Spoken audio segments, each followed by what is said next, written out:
Paris a accueilli le plus parisien des présidents des républiques d'Amérique latine. Aujourd'hui président de la République péruvienne, M. Manuel Prado a passé jadis de longues années dans la capitale française.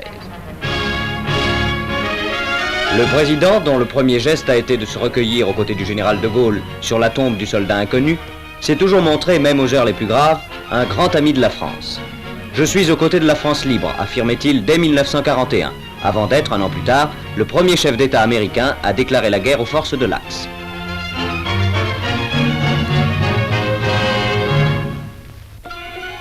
Moulins vient de voir son nom associé à celui d'Oued-Smar en Algérie. L'une des plus anciennes fabriques de serrures de France va en effet se prolonger par-delà la Méditerranée, marquant ainsi une date dans l'histoire de l'industrialisation algérienne. L'entreprise moulinoise est en effet la 200e à installer une succursale en Algérie. À Oued-Smar, elle offrira 80 emplois nouveaux à la main-d'œuvre locale.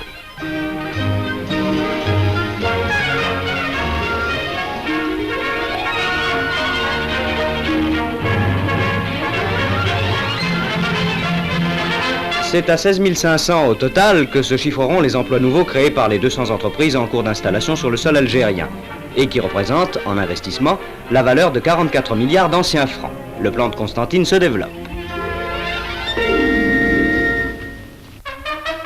Le monde agricole bouge. Fort de représenter à la fois le quart de la nation et le 7e du revenu français, les paysans veulent voir le gouvernement se pencher sur leur sort. Tel était l'objet de la manifestation qui a réuni à Amiens 30 000 d'entre eux. Le défilé dans les rues ne devait pourtant pas garder l'aspect pacifique que lui avaient fixé les dirigeants de la manifestation.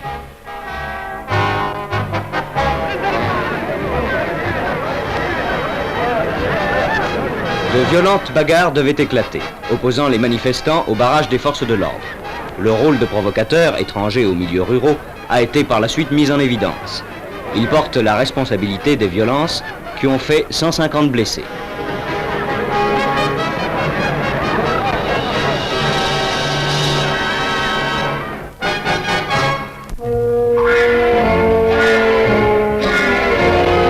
Au large du Lavandou, à quelques 3 km en mer, plongeurs et chasseurs sous-marins se donnent volontiers rendez-vous par 20 mètres de fond, près d'une épave de l'avant-dernière guerre. Cette épave possède d'ailleurs un autre intérêt, son concierge. Ce concierge est un mérou de belle taille, qui loge dans un trou de la coque et qui a fini par nouer amitié avec l'un de ses visiteurs réguliers, Léo Millian, directeur de l'école de plongée du Lavandou, qui, à force de patience et d'adresse, a réussi à apprivoiser cet animal, généralement peu sociable.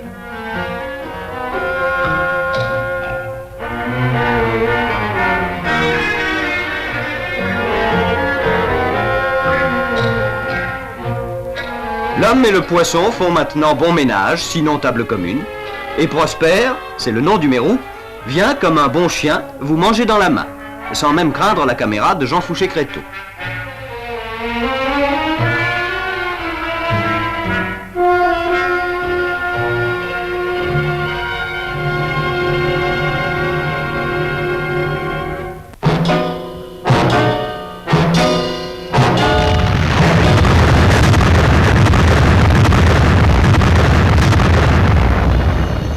Le 13 à 7 h du matin, la France faisait éclater sa bombe atomique. Comment fut acquise cette réussite qui place la France aux côtés des 3 grands atomiques? Voici l'histoire. Dès 1952, le commissariat à l'énergie nucléaire eut la mission de réaliser l'engin pour l'étude duquel aucune aide étrangère n'était à espérer. Par bonheur, la France dispose d'importants gisements d'uranium. Restait la transformation. L'usine du Boucher assura cette transformation d'uranium minerai en uranium métal destiné à servir de combustible nucléaire dans les piles de Marcoule. Marcoule était né, d'abord équipé d'une seule pile, G1. Mais les années suivantes devaient lui ajouter 2 grandes piles, G2 et G3, chacune d'une puissance de 200 000 kW chaleur. C'est dans ces 3 piles que fut élaboré le plutonium nécessaire. Pour manipuler ce plutonium, corps particulièrement dangereux, furent créés des laboratoires entièrement enterrés dans leurs parties essentielles.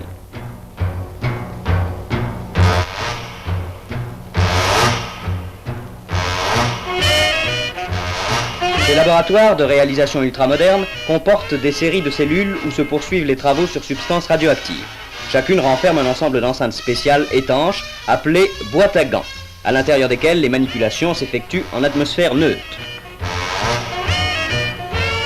Chacun de ces travaux était la suite ou le résultat d'études faites à l'aide d'accélérateurs de particules des types les plus variés, études rendues nécessaires par le silence des puissances atomiques. L'un de ces problèmes, et le plus délicat peut-être, était le calcul de la masse critique de plutonium destiné à entrer dans la constitution de l'engin, calcul qui nécessita l'emploi de calculateurs électroniques, véritables cerveaux artificiels, capables d'effectuer les opérations les plus complexes.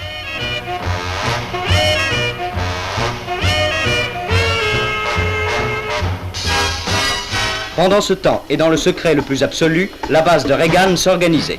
Il avait fallu, pour établir ce polygone d'expérimentation, une zone très étendue où, sur des milliers de kilomètres carrés, toute vie était absente. Le sud du Sahara remplissait ces conditions de sécurité mieux que les espaces du Nevada, de l'Asie centrale et de l'Australie.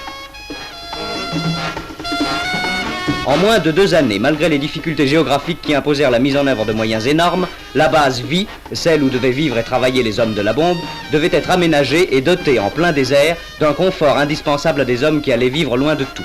Il fallut, à coups de bulldozers et de camions, faire des terrassements considérables, utiliser d'énormes masses de béton, rechercher les points d'eau et les canaliser, construire logements et laboratoires, équiper électriquement tous les locaux, aménager les lieux de travail et les lieux de repos.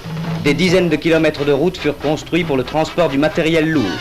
Un grand aérodrome établi pour la mise en place d'un pont aérien permettant d'amener hommes, matériel et ravitaillement.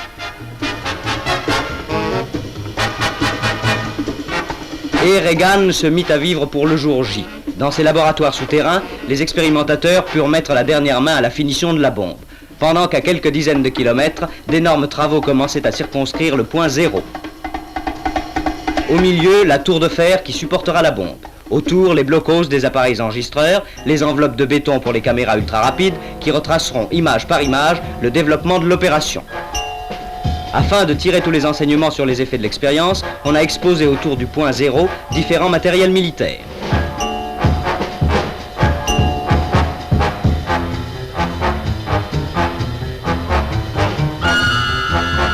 Tout désormais est en place, depuis les équipes de décontamination jusqu'aux équipes chargées d'opérer avant et après l'opération certains relèvements. Ce n'est plus qu'une question de jours et bientôt d'heures.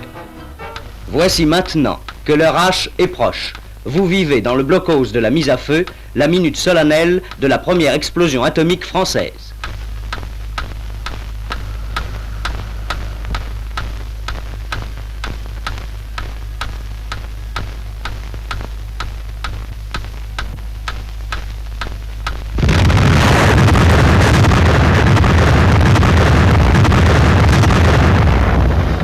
Certes, on pourra déplorer la pauvreté des images qui nous ont été fournies sur l'explosion dont on ne verra qu'un panache de fumée. Cela ne retire rien au fait, seule, avec ses seuls moyens, la France a fabriqué sa bombe.